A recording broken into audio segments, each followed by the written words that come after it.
All right. Welcome everyone to the Rotary eClub of Silicon Valley's meeting for the week of August 3rd. My name is Mitty Chang and I am president-elect for this club. And every week we bring to you a guest speaker and an interesting program that's about education and also about bettering the world and inspirations in general.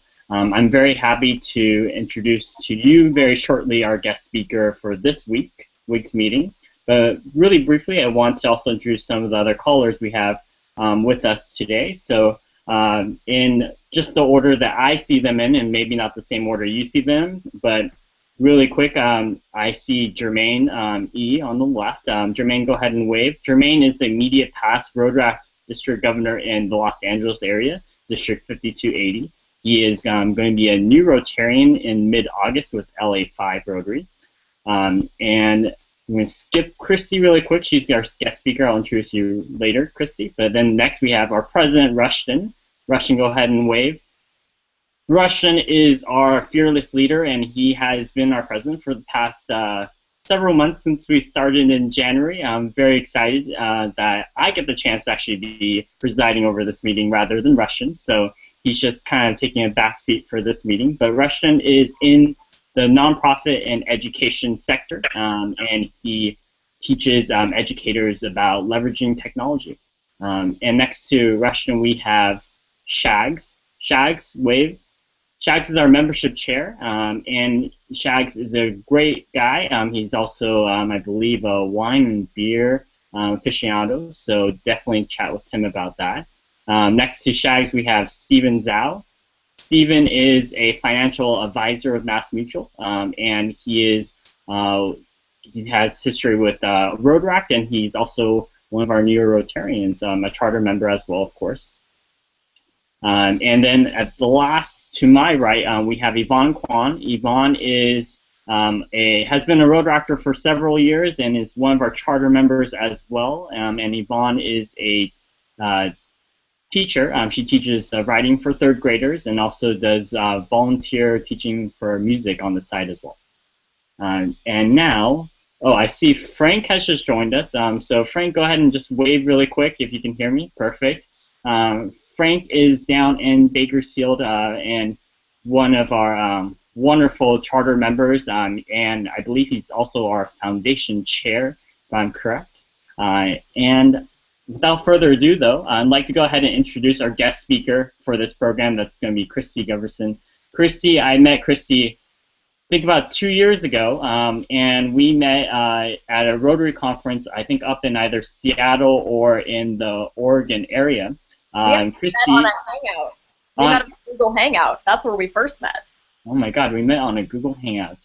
So Kristi talks about membership at different Rotary conferences and membership seminars. She's a professional speaker and is highly sought after by many Rotary organizers. So we are very lucky to have her as a speaker, and she's going to be talking to us a little bit about Rotary membership. Kristi, go ahead and take it away. Thanks, Mitty. Yeah, Mitty and I have had the chance to be sort of friends virtually and in person for a long time now, and so I really was flattered when he reached out to ask if I would be willing to speak to your club, and so I really appreciate it. So one of the things that I'm going to talk about a little bit first is just a little bit about my background in Rotary and why I'm in membership, and then I'll get into, I'm going to say it's a variation on a talk I usually give in brick and mortar Rotary clubs, but I've adjusted it just a little bit to hopefully fit the eClub model, a little bit better. So as Mitty said, my name's Christy Gilbertson. I actually am a Rotarian in Portland, Oregon, in the East Portland Rotary Club, which is in District 5100. But I have actually moved this last year to Missoula, Montana. So even though my membership is still in Portland, I get to hang out and participate in Rotary in Montana, which is great. I get to be in 2 different places, which is wonderful. And I've actually been a Rotarian for over 10 years. I'm kind of on that 10-and-a-half-year mark. I'm heading towards 11 years. And I have been in Rotary membership since my 3rd week in Rotary. And there's a long story that goes into how I ended up in membership, which is not a part of this talk. But let's just say I've been in membership for a very long time. I've had a chance to hold positions in my club, the membership chair. I was a membership director on my board of directors in my club. I had a chance to be on my membership committee at the district level for 7 years in District 5100, holding various positions, and at one point was the district membership chair for 3 years. And since that time, I have gone on to run around all over the place in North America to talk about Rotary membership with, let's see, zone institutes, pets, presentations, clubs, district conferences, you name it, I've done it, and it's been really fun. So anyway, that's a little bit of my background, and really my title now is officially the membership nerd. I even have a fancy name tag that says membership nerd, which makes it official.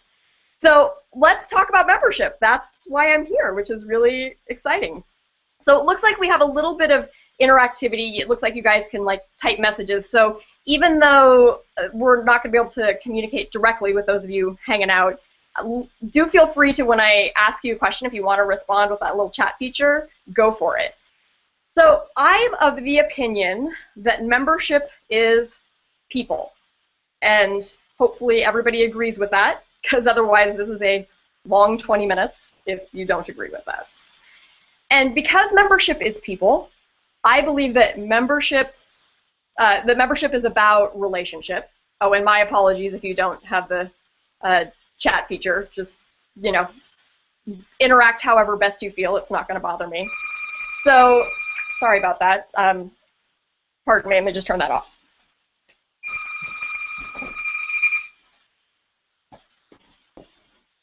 Technology, isn't that fun? And live, it's like live TV. All right, so because membership is people, I believe that membership is relationship.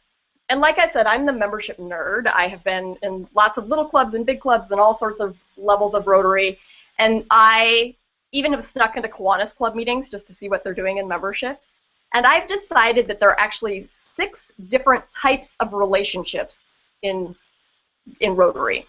And the first relationship is me, the relationship I have with myself. And that's the first relationship I have to get in order before I can manage any of my other relationships. The next relationship I have in Rotary, I call it the us relationship, but that's the relationship that we all have with our club, right? So within the club. And then there's the come hang out with us relationship. That's, we used to call it recruitment, but now we call it attraction, but that's the growing part of membership. Then the let's hang out for a really long time, that's the retention relationship. Then there's actually 2 other relationships, which one of them is being an effective club, and that just means that your club is moving along smoothly, accomplishing its goals, and doing the things that really a club is supposed to do. Then there's a last relationship, which I like to call being awesome, which is everything's going along so smoothly that you can start to become very innovative, creative, take on best practices from other clubs, and really be able to roll out those new ideas effectively. Now, we're obviously in 15, 20 minutes. We do not have time to talk about all 6 of those relationships. So we're really going to focus on just one of them today. And we'll, which is the growing relationship, that come hang out with us. Now, speaking of relationships, in a brick and mortar, and I think here as well, right, that most Rotarians have the experience of being a guest. Now, obviously, slightly different in a brick and mortar than an eClub, but really people can pop onto an eClub, do a makeup, or be a guest and participate in a meeting just as easily as they could show up at a brick and mortar Rotary club and hang out for lunch or hang out for breakfast. So really the first part of becoming a Rotarian is being a guest. And then the next part is getting inducted, becoming a Rotarian. And then there is the retention, the you've stayed in Rotary. Like, that's really the process of being a Rotarian. And if we link that up to, I would say, relationship terminology, it's identical to dating, right? Being a guest is like dating the club, and then being inducted or becoming a Rotarian is like getting married. It's the wedding. And then the retention is the long, happy marriage on the other side. So today we're going to really focus on, because we're talking about growing, we're going to talk mostly about that guest dating experience. And I would say that the dating experience is slightly different in an eClub than in a brick and mortar Rotary Club, but I will probably compare the two more in their similarities today than in the differences. So I just have a question for everybody, and you don't have to like turn on your chat feature or unmute or do anything like that, but I want to just kind of ask the group that's here today, how many of you believe membership is important? And I am just psychically inferring that right now, 100% of you believe that membership is important. By the way, that's this pie chart. It's the dullest pie chart you'll ever see, right? And every room I walk into, every group I talk to, when I ask that question, how many of you believe membership is important? This is the statistic. I have never had somebody in Rotary say that membership wasn't important. Now, way back when I first became the district membership chair, this was many, many years ago, when you're at the district level and you're in district leadership, you often get sent to trainings that are run by zone coordinators. That's kind of the next level up in Rotary, beyond the district is the zone. And I was at a zone training, getting trained in being a membership chair at the district level, and a statistic was thrown out at that particular training that it blew my mind. And I found it to be actually kind of a horrifying statistic. We only talked about it for like 2 minutes at that particular training, but it stuck with me. I still talk about it. It ends up in almost every talk that I give. And the stat is as follows. For the life of Rotarian, meaning from when they join Rotary to when they leave Rotary, only 15% of Rotarians will ever propose, which is what we really do in a brick and mortar Rotary club. But in this case, in an eClub, be invited to be a Rotarian. Only 15% of Rotarians will ever invite another person to become a Rotarian. And that's this pie chart. So we've just gone from 100% of people believe membership is important to really only this amount of people, I'm going to say, sharing Rotary in that way, right, to help promote, the growth of membership. Now, what I want to say about this is, right now, you guys are a relatively new club. Probably most everyone in this club, might fall into this blue piece of pie. That's okay. Doesn't mean you're a bad Rotarian. It just means that you guys might be a new club, but even clubs that have been around for a long time, this stat to me, yeah, it is crazy. This stat to me is, I think it suggests more that membership is just not on our radar. We think it's important, but we don't seem to engage in it or participate in it in the same way that we tend to engage in, say, raising money for polio. And it doesn't mean that we shouldn't raise money for polio. We absolutely should. This, to me, just says it's just not really on the radar of most people.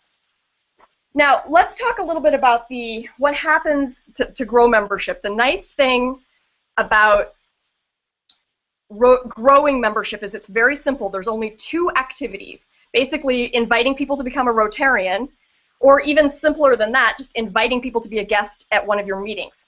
That's it. Invite people to be guests at either a meeting or a service project or a social or something, but invite guests and invite people to be Rotarians. 2 activities, super simple. Now, obviously, we just looked at a statistic about inviting people to be Rotarians, but even more simply, let's just talk about inviting people to be guests, okay? So I was running a workshop. It was an all-day workshop. I wasn't even the district membership chair yet, but I had come in to do a little short section on dating and marriage and kind of my favorite conversation about Rotary membership. And at the very end, I was still relatively new to district level trainings, and I came and I was very excited. I know that's shocking. I got really excited, and I told everybody, I said, okay, we've just had this great talk about growing membership. I want everybody to go, during our 10-minute break, go pick up the phone and invite a guest to next week's meeting. Now, by the way, there are 50 people in the room, membership chairs, presidents, and president-elects. And when I said, let's all get on the phone in the next 10 minutes and invite a guest next week, the you-know-what hit the fan. The room erupted. Everybody was really just upset about that. There was like every excuse in the book. People were like, it's Saturday, we meet on Monday, there's no way they can come to my meeting on Monday, and oh my gosh, we meet at breakfast, nobody wants to get up early, and we meet at lunch, and nobody wants to take 2 hours out of their day. Like, basically every excuse in the book why absolutely nobody in the room could invite a guest. And I'm not joking, everybody freaked out. We finally got the room to calm down. It took 2 past district governors to help me calm the room down. I couldn't get the room to calm down by myself. And I was horrified. And I, was young and naive and could not be quiet about that. So I basically called them on it. I said, here's the thing, you guys. There's 50 of you in the room. Presidents, president-elects, and membership chairs. And you're here all day on a Saturday to talk about membership. There is nobody that cares more about membership right now than you do. Nobody. And if you can't pick up the phone and call and invite a guest, then how can you possibly go back to your club membership and ask them to do the same thing? Right?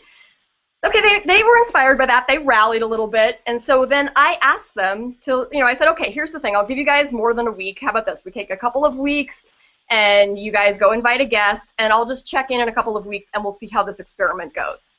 So, okay, so they were inspired. They went out. How do you think this experiment went? Okay, the most typical answers I usually get are kind of that 15% or maybe half the room. Here's what happened. I checked in with everybody. Now, I did it because, of course, I was not going to ask them to invite a guest if I wasn't going to do it. It turned out myself and one other person did it, and that's this pie chart. Right, exactly. Simple, simple activity.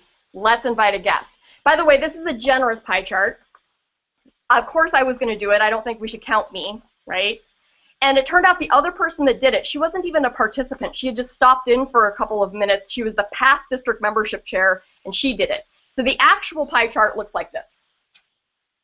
Out of 50 people who were in leadership and who care deeply about membership, nobody invited a guest over the 2-week period. Nobody. So I know you talk to everybody in Rotary, and they're like, we have problems with membership, and we have, issues with membership. Here's the thing. We do not have issues with membership. We have issues with action, and we have issues with simple action.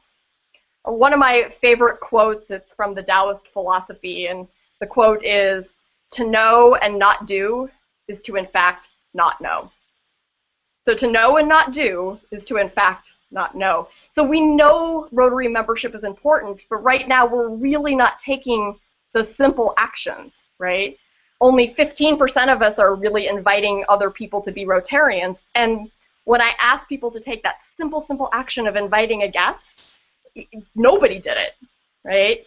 So again, growing membership is simple. It's inviting guests to, attend a meeting, to a service project, to a, social, and it's then inviting people who it would be a good fit for to be a Rotarian and to continue that invitation. 2 simple, simple things.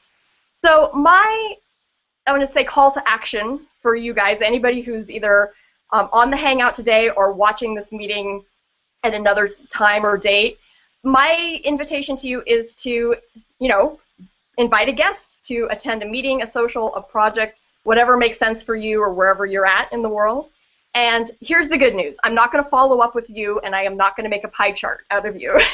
But I would really like for you to just keep in mind that in the same way that you may have goals for yourself around giving to the Polio Plus program or to give to the foundation, perhaps set some goals for yourself this year. How many people am I going to invite to, attend a meeting or to attend a project or to attend a social event, and set a goal for yourself, and then maybe give yourself the goal of, and how many people am I going to invite by the end of the Rotary year, so almost 1 year from now in, the end of June next year in 2016, how many people will I invite to join this club? And just give yourself a goal.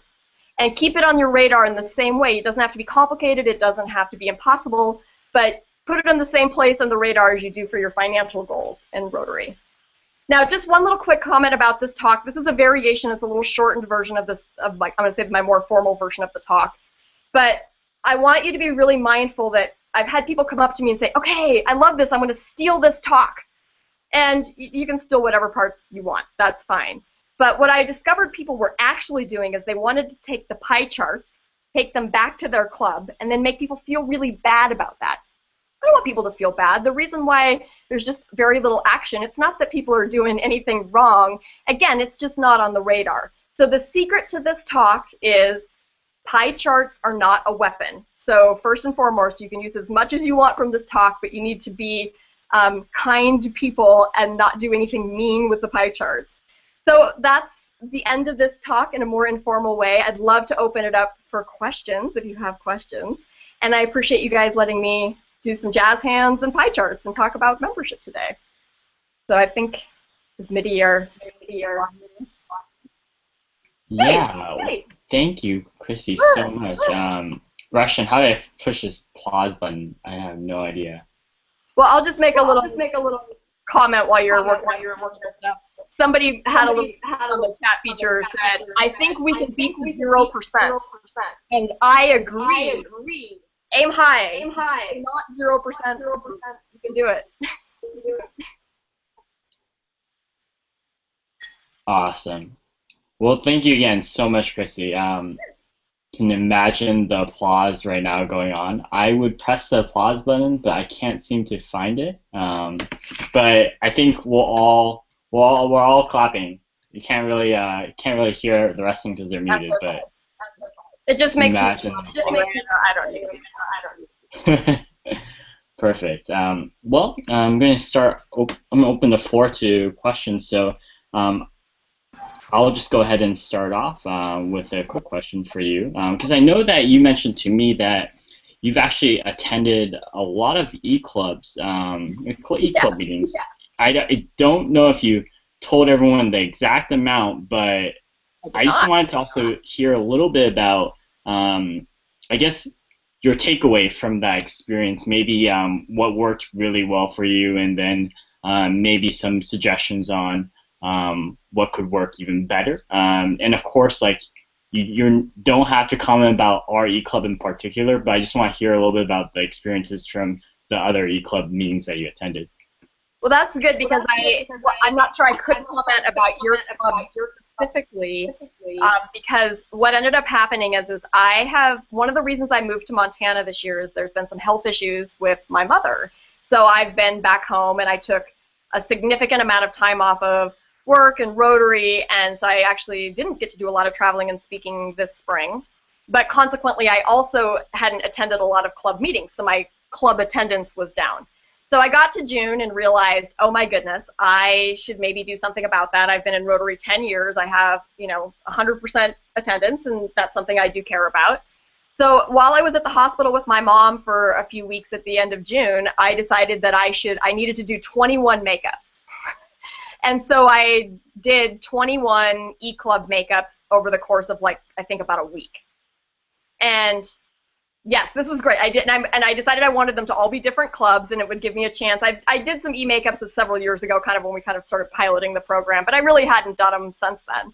And so I decided to do 21 of them, and then I could also see as a membership nerd what the different clubs are doing, and I could compare and contrast the different clubs. Now, here's what I will say about that. I did 21 of them, and my experience was the following. When I went back to my club secretary and submitted my list of the clubs that I had attended, I basically said I highlighted the clubs that I would recommend to other Rotarians to do a makeup, because some of them were very easy to do makeups, some of them were not easy to do makeups, and some of the content wasn't great, and it was hard to kind of spend a half hour on the websites. There were some reasons why some of the clubs weren't doing so great. But out of the 21, I only recommended 6 to other people. And basically my criteria was the following. After I did many of them, what I realized was that some eClubs it was very easy to get on the website to see where I could click to do a makeup. It would take me to an actual meeting where I could just follow straight down, and I would end up doing a half hour without having to do a lot of navigating or trying to find content, or wasn't sure where to look on some of the other sites. So when the meeting was very clearly laid out, and it was easy to do a half hour, and then it was really easy to submit my makeup information, that was basically my criteria. I will say this, I know that makeups are a really great source of income for eClubs, but it's a little bit hard to feel like you're having a nice relationship with an eClub. It's one thing when a club, requests a donation, which I don't frankly have a problem, doing too much of. Yes, if I'm going to do 21 of them in like 4 days, I certainly wasn't going to probably be donating a massive amount of money in that one shot. But, you know, if I'm just doing a couple of makeups a year, of course I'm going to not have a problem donating some money. But it is weird, I'm going to just say from a relationship standpoint, when a club basically forces you to donate money before they allow you to verify the makeup. Like, kind of holding the makeup hostage just feels a little unfriendly. And I would just say that, you know, most Rotarians doing a makeup are not going to have an issue, you know, donating a little bit of money because they're would have paid for lunch anyway and that kind of stuff. So when it's a nice request, you know, I think that goes a little more smoothly than holding the makeup hostage. So that was sort of my take on that. That there's still a lot of clubs that are kind of working out the kinks, but there were a couple of clubs that I would say were exemplary, and one in particular, I did their meeting. Again, it was a very clear structure. It was easy to make, you know, do a makeup. And there was like one requirement that was a little bit different, which was they had to participate in the meeting, meaning you had to leave a comment. You know, it wasn't that you were, you know, again, they weren't holding me hostage to do it, but I did leave a comment. And I have since become friends with some of the people in that club on that one makeup. So to me, that's a remarkable thing that not only did they have a very clear structure, but this, you know, virtual experience, I still, even though it wasn't live and they weren't there, it was the middle of the night wherever they were, we still became friends, and we become, you know, very friendly since then on Facebook and send each other, you know, notes, and, you know, which is amazing, so that we very quickly in one makeup meeting, I made friends. And I think that's the testament to a club that's doing well with that structure. So, Mitty, did I address? Yeah, that was perfect. Thank you so much, Kristi. Shags has a quick question for you. Makeups back to back. That's not the recommendation. Yeah. Shags has a quick question for you in the chat. He asks, is there a recording available for club membership chairs to view, which covers all aspects of your formal presentation? Yes and no. There used to be full webinars, but they have since been taken down from my own district. So they existed at one point. They don't right now. There are some more, I would say, like professional video of some of my pets presentations out there, which is more of a 25-minute version of this talk. So, you know, you might, I think some people have posted on YouTube, you might be able to find those. But I would say that the most formal versions of this are quite a bit longer and haven't been recorded, or they were recorded for very specific events and aren't available for the public. So I would say no. I mean, I think that probably what you're asking for is not as available as you would like, but that doesn't mean you couldn't reach out to the event people from the, you know, like the pets, Pacific Northwest Pets, and see if they've got videos available. By the way, I usually give 3 different types of talks. This is the growing membership talk. There's also kind of floating around out there my retention talk. And then there's a new one that's called the Confessions of a Membership Nerd, and it's really about why clubs have a hard time adopting new ideas, even when they're simple ideas. So, which I, of course, frame in membership. So those 3 talks are floating around. This is the most popular of the 3, and probably the one you might find, you know, YouTube clips of, or be able to reach out and ask event coordinators for. Awesome, thank you. So we have time for a couple more questions. Yep. Does anyone else have a question? I'll jump in. Hey, first of all, wonderful presentation. It's really cool to kind of get the perspective of somebody who kind of makes a point of visiting a lot of different clubs. That's really awesome. And just because we didn't get to it earlier, the fun of Google Hangouts, right? But more as you've looked at these different clubs, you know, you talked about an exemplary piece of an eClub where one of the things that you had to do was leave a comment. We encourage people to do that all the time. We love seeing people's thoughts, and especially their critique. That's really cool. That gives us something to kind of think, okay, how can we improve? Are there other things that you've seen in different clubs, in brick and mortar clubs, eClubs, anything like that, where you thought, that's amazing, that is so innovative and cool, and something that every Rotary club should be doing? If there's something along those lines, I'd love to hear it.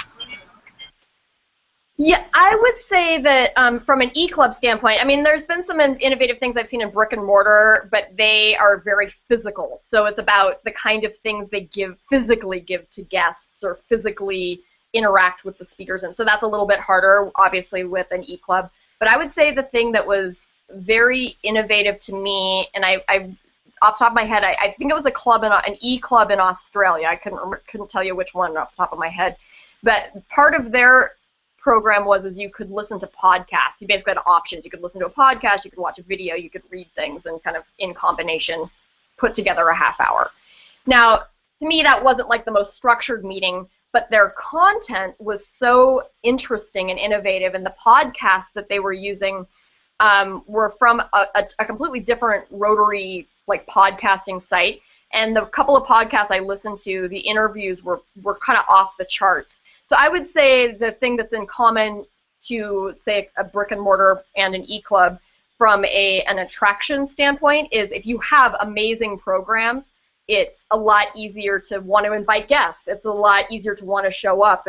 It's a lot easier to brag about your club. There's just some things about that are very attractive. Now, can you have like A+++, programs every single week? I don't know. I think that there's certainly going to be, a little bit of this with any club and any set of programs. But I think that the clubs that really make an effort to have those like really great programs, just more often than not, you're gonna hit the target with that. So that's my take on that. Feel free to toss out like something for a brick and mortar club as well, because one of the things that we feel we do is we give Rotarians from traditional clubs the opportunity to hear speakers talk about things that are very relevant to non-eClubs. And so if there's something that isn't eClubbers, that's fine. I mean, just something you've seen where you're like, wow, what a good thing. Every club should be doing. So here's one that I saw. So of course, as a speaker, and I go to a lot of clubs, and and I would say at the height of when I was doing a lot of Rotary clubs, I did 40 Rotary events in a year. I did 40, which was a lot. That was like every other week I was off somewhere else talking to clubs, which means I got a lot of speakers gifts, which I have no, like, I don't care if I get a speaker's gift or not, but that's just something that's very traditional in a Rotary club, that you get a speaker's gift. And I would say a very traditional club, that you get in Rotary clubs is like a mug that's got the 4-way test, or pens that say their club name, or, a 4-way test or Paul Harris coin, which if I got to live in a world where that was legal tender, I would be the wealthiest person in the world. But, so those are some very traditional speaker's gifts. And they're very sweet, and it's cool, and I love it. No, there's nothing wrong with that at all. But one club I went to in this little town in Oregon on the coast, they gave a speaker's gift where they gave a basket that in the basket were different things from people's businesses. And I ended up, and it was really personal because of course, I was never going to get another gift like that. And it was really great from a vocation standpoint because they each got to show off a little piece of their business. And then I got to remember them, like when I went home, and I got to listen to the concert pianist CD, and I got to remember the club. And I stayed in this little town. I was actually supposed to be in another town the next day, speaking at another Rotary club, so I was going to just leave immediately and go to that next town. I stayed in this little town for 2 extra hours to go visit some of those businesses because there was such a sweet little gift.